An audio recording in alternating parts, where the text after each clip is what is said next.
Hello everyone, आज हम discuss करेंगे कुछ कहानी से संबंधित शॉर्ट क्वेश्चन और कविता से संबंधित शॉर्ट क्वेश्चन जितना संभव होगा हम प्रयास करेंगे कंप्लीट करने का। जैसे कि पहला एक क्वेश्चन बनेगा, गांव में शौकीन बुलबुलबाज क्या करते थे।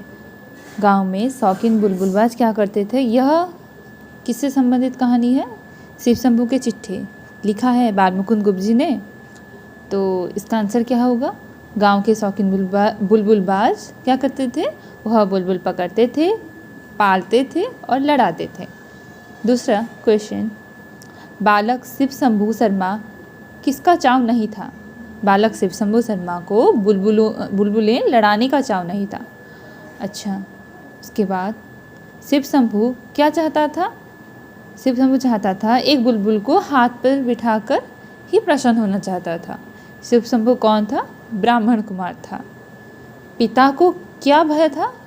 पिता को भय था कि बालक को बुलबुल दी तो वह मार देगा, तब हत्या होगी, उसके हाथ से बिल्ली छीन ले गई तो पाप होगा। और इस निबंध में क्या हुआ है ना, शिव शंभू जो नाम है एक कल्पित नाम है। गुप्त जी ने अंग्रेजी शासक लॉर्ड कर्जन के शासनकाल में भारतीय जनता की दुर्दशा को अपने 8 चिट्ठों में व्यक्त किया है। शिव शंभू चिट्ठा बाल मुकुंद गुप्त का एक प्रसिद्ध निबंध है, एक कहानी नहीं है, यह निबंध है, इसे ध्यान रखना, यह एक निबंध है। शिव शंभू के 8 चिट्ठे के नाम से प्रकाशित हुआ था, जिनमें एक चिट्ठा है बनाम लॉर्ड कर्जन, जो कि हमारे सिलेबस में है। दूसरा चिट्ठा है श्रीमान का स्वागत, वायसराय का कर्तव्य, तीसरा चिट्ठा पीछे मत फेंकिए, चौथा चिट्ठा, पांचवा चिट्ठा है आशा का अंत, छठा है एक दुरासा, सातवां है विदाई संभाषण, आठवां है बंग विच्छेद। अच्छा, उसके बाद वाला क्वेश्चन, पिता को क्या भय था, ये वाला गया। उसके बाद मित्र की बुलबुल किसी दिन ला भी दी तो वह कितने समय से ज़्यादा नहीं रह पाती थी? वह 1 घंटे से अधिक नहीं रहती थी। जो बुलबुल लाते थे वो मित्र की, तो वह किसके निगरानी में रहती थी? पिता की निगरानी में ही बालक शिव शंभू बुलबुल के साथ खेल सकता था। कौन बुलबुल पकड़ा करते थे? सराय के भटियारे बुलबुल पकड़ा करते थे। गांव के लड़के उनसे कितने पैसे में खरीद लेते थे? किससे? सराय के भटियारे से। 2-2, 3-3 पैसे में गांव के लड़के सराय के भटियारे से बुलबुल खरीदते थे। शिव शंभू की अपार इच्छा क्या थी? बुलबुल जरूर हाथ पर हो। अपार इच्छा थी कि बुलबुल जरूर हाथ पर हो। अच्छा, बालक शिव शंभू ने क्या देखा? बालक शिव शंभू मतलब क्या चाहता था? जंगल में उड़ती बुलबुल को देखकर उसका जी फड़क उठता था। कहाँ पर बुलबुल को देखकर उसका जी फड़क उठता था? जंगल में उड़ती बुलबुल को देखकर बालक शिव शंभू का जी फड़क उठता था।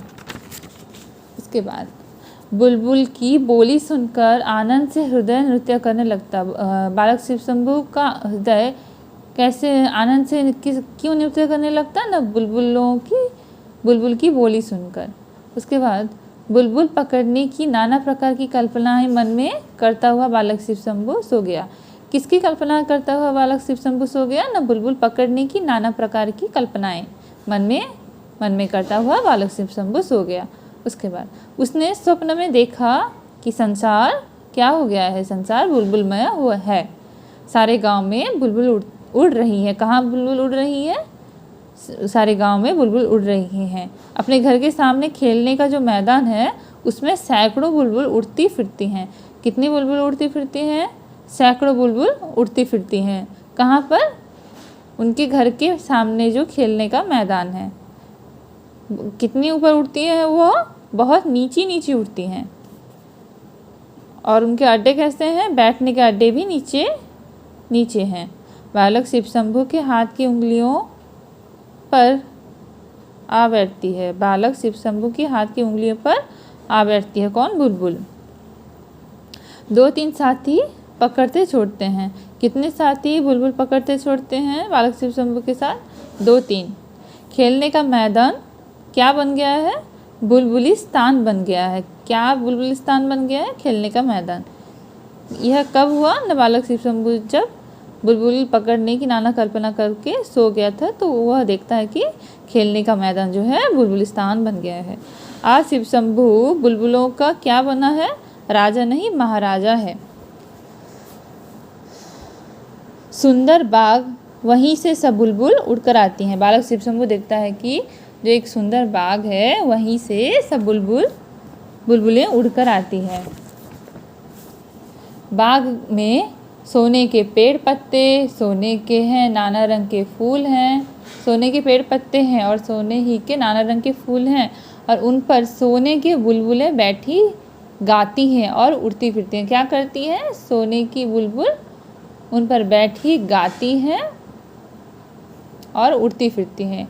वहीं एक सोने का महल है, उस पर सैकड़ों सुनहरी कलश हैं। क्या है?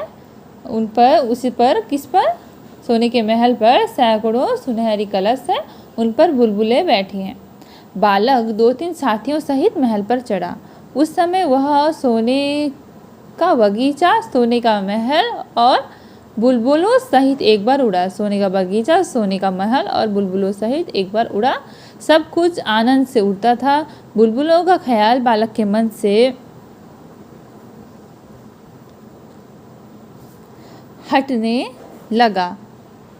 जब बुलबुलों का ख्याल बालक के मन से हटने लगा, उसने सोचा, मैं कहाँ उड़ता जाता हूँ? माता पिता कहाँ हैं? मेरा घर कहाँ है? जब क्या एक क्वेश्चन बनेगा कि बालक के मन से बुलबुलों का ख्याल जब हटा, तो अब क्या हुआ? उसने सोचा, मैं कहाँ उड़ता जाता हूँ? माता पिता कहाँ हैं? मेरा घर कहाँ है? इस विचार के आते ही सुख स्वप्न भंग हुआ। स्वप्न भंग होते ही बालक ने देखा अपना घर और अपनी चारपाई। अपना घर देखा और अपनी चारपाई देखा। उसके बाद जब बालक शिव शंभू का स्वप्न भंग हुआ, उसके साथ कैसे व्यंगात्मक तरीके से किसने? बाल मुकुंद गुप्त जी ने लॉर्ड कर्जन के संबंध में वर्णन किया। जैसे कि लॉर्ड कर्जन जब भारत में आए, क्या दिखाया है? सिर्फ बुलबुलों का स्वप्न दिखाया है, खाली अपना ख्याल पूरा किया है। एक तो बुलबुलों का स्वप्न दिखाया है, दूसरा अपना खाली ख्याल पूरा किया है। भारत में स्थिति की अवधि के 5 वर्ष पूरे हो गए। भारत में उनकी जो अवधि था, स्थिति की, उनका जो टाइम पीरियड था, उनके 5 साल उनके पूरे हो चुके। वाइसरॉय होने का कार्यकाल 5 साल था, तो उनका पूरा हो चुका। अब रहेंगे तो सूद में मूलधन समाप्त हो चुका है। अगर कुछ दिन रुकते हैं तो सूद में रहेंगे, क्योंकि ना उनका मूलधन समाप्त हो चुका है, उनका समय व्यतीत हो चुका है जितने समय के लिए वाइसरॉय होना था। इस बार के बजट की वक्तृता, जो हमारे बाल मुकुंद गुप्त जी ने लिखा है कि जो इस बार के बजट की वक्तृता है, उनकी कार्यकाल की अंतिम वक्तृता है। उन्होंने 2 तुम तराक से भरे काम का वर्णन करते हैं। वह मतलब जो लॉर्ड कर्जन है, वह हमेशा अपने 2 कामों का वर्णन करते हैं। एक तो है विक्टोरिया मेमोरियल हॉल, दूसरा है दिल्ली दरबार। यह दोनों सो हुए या ड्यूटी?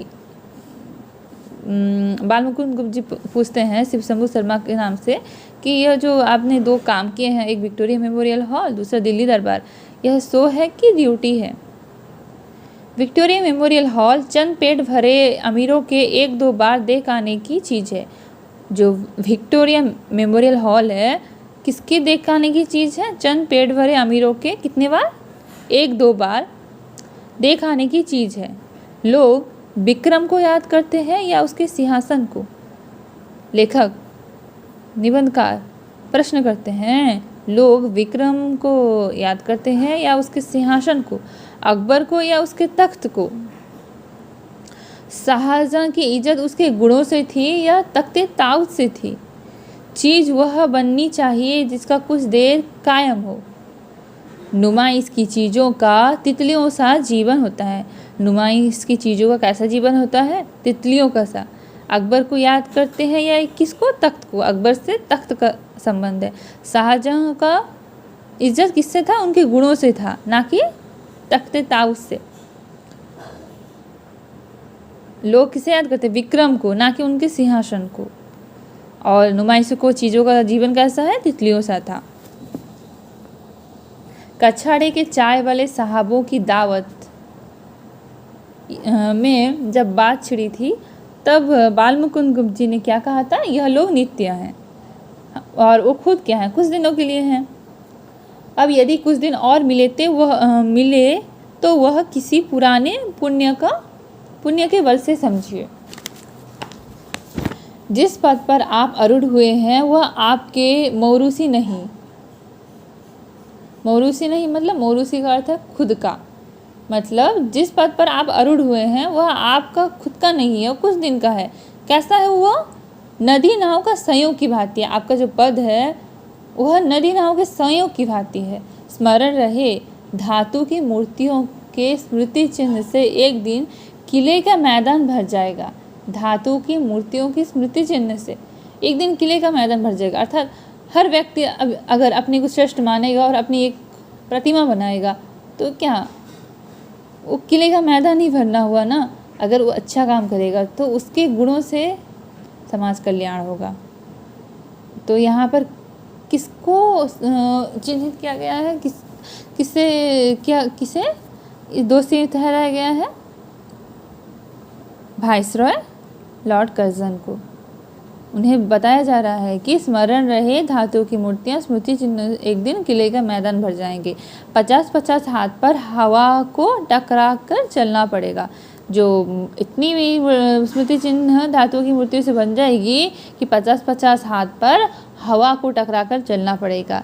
जिस देश में लॉर्ड लैंस डॉन की मूर्ति बन सकती है तो उसमें और किसकी मूर्ति नहीं बन सकती।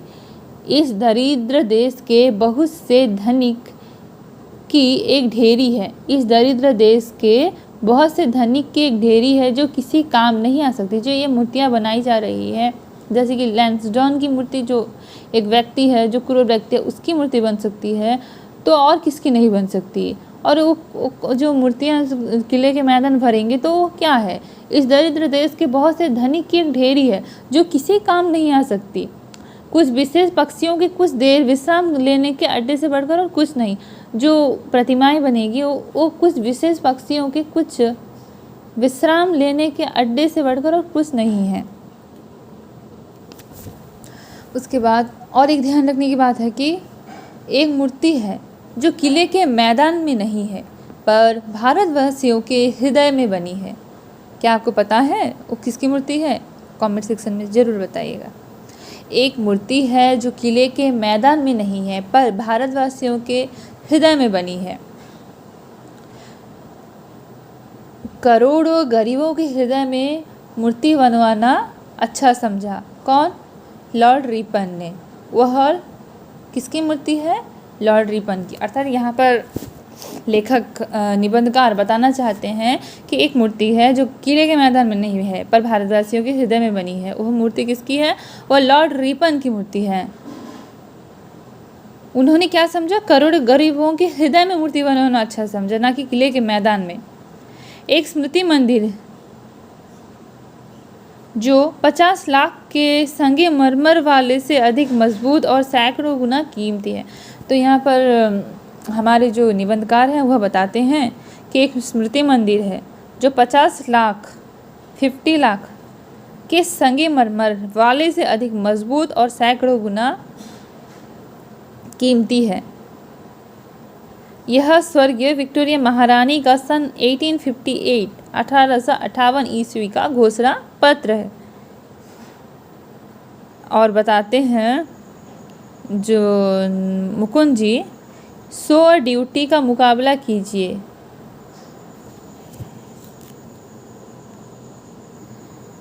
वाइसरॉय लॉर्ड कर्जन को कहते हैं 100 को 100 ही समझिए, ड्यूटी नहीं।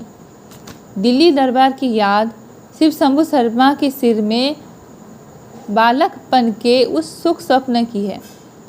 दिल्ली दरबार की याद, वो बताते हैं कि दिल्ली दरबार की याद कैसी रहेगी ना, जैसे कि शिव शंभू शर्मा के सिर में बालकपन में जो स्वप्न आया था वैसे ही रहेगी।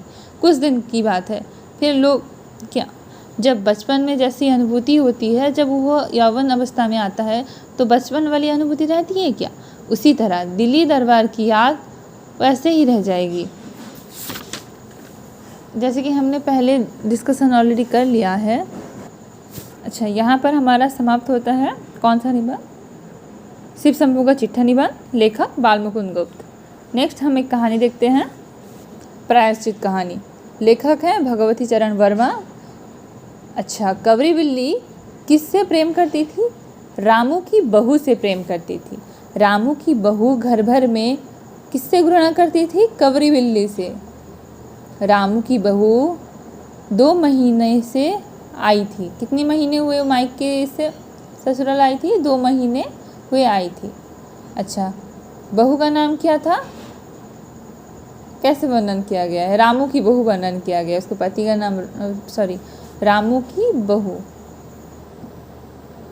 उसके बाद रामू की बहू कितने वर्ष की थी, 14 वर्ष की थी, 14 वर्ष की बालिका थी रामू की बहू। अच्छा, रामू की बहू की उम्र कितनी थी, 14 वर्ष। किस घर की चाबी उसके करधनी में लटकने लगी थी, मतलब जब रामू की बहू बनकर ससुराल आई तब कहाँ की चाबी उसके करधनी में लटकने लगी, भंडार घर की, क्योंकि उसकी सास ने उसे चाबी सौंप दी थी। किस पर उसका हुक्म चलने लगा था, नौकरों पर उसका हुक्म चलने लगा था। सास जी ने माला ली और पूजा पाठ में मन लगाया, तो उसे चाबी, भंडार घर की चाबी सौंप कर उन्होंने क्या किया, माला ली और पूजा पाठ में मन लगाया। प्रायश्चित कहानी के लेखक भगवती चरण वर्मा। कबरी बिल्ली मौका मिलते ही क्या करती है, घी दूध पर जुट जाती है, जुट गई। कबरी बिल्ली को जैसे मौका मिलता है वह घी और दूध पर जुट गई।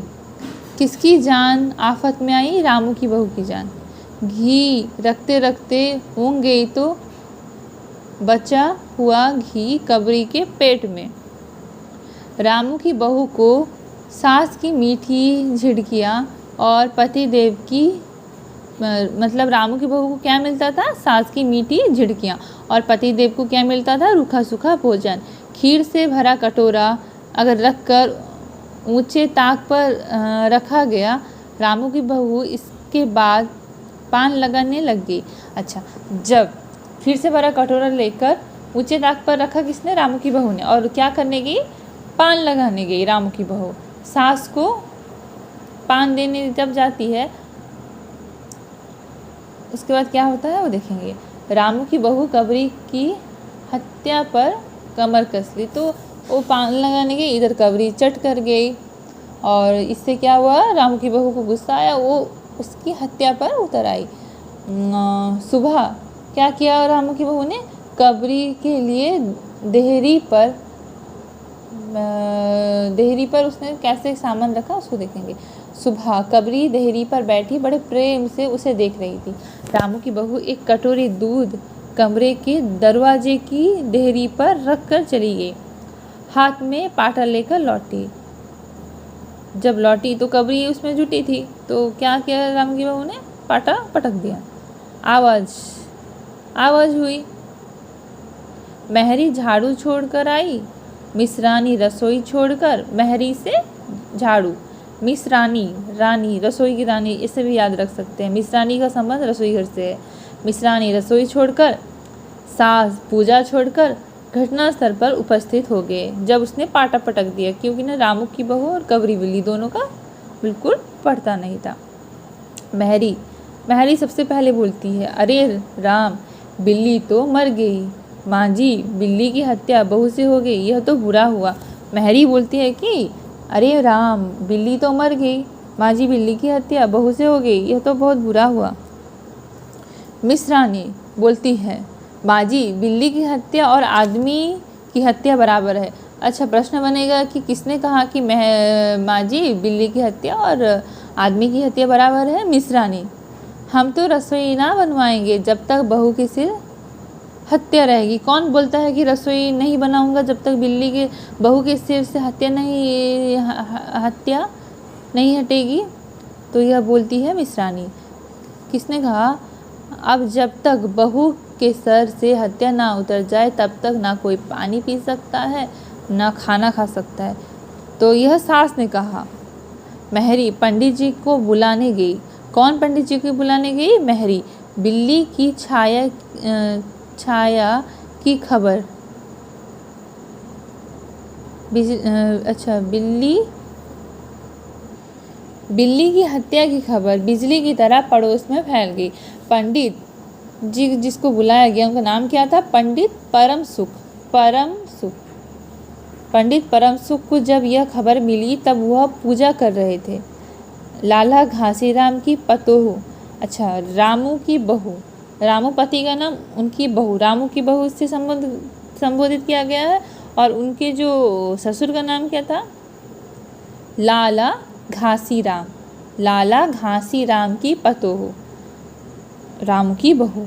पंडित परम सुख चौबे छोटे और मोटे से आदमी थे। अच्छा, पंडित परम सुख का पूरा नाम क्या था?